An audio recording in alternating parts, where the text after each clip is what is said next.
Our live-in nanny sent me free Palestine TikToks from her bedroom, and a few days later, she attacked my 6-year-old daughter.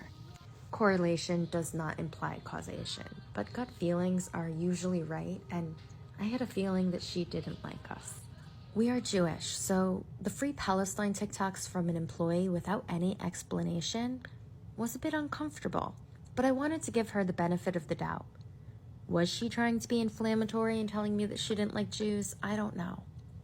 We are all responsible for our own For You page.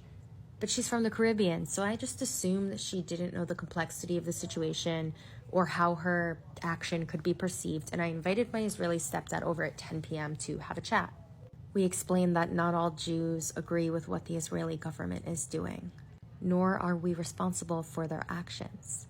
And we also explained how sending a free Palestine TikTok to a Jewish family without any other discussion or explanation can be perceived as antagonistic. Her entire attitude shifted and she started complaining about my kids.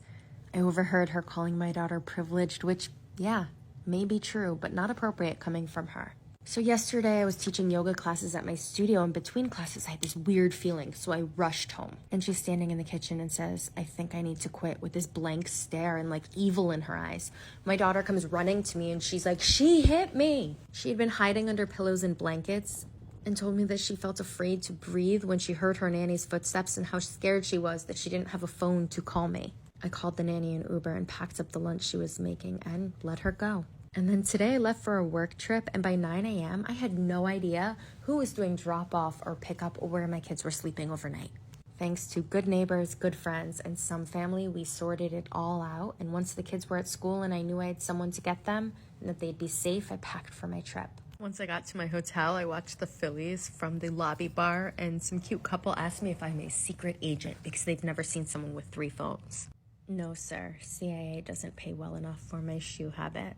I suggested they visit the Mutter Museum, but neglected to tell them that it's full of preserved brains and tumors.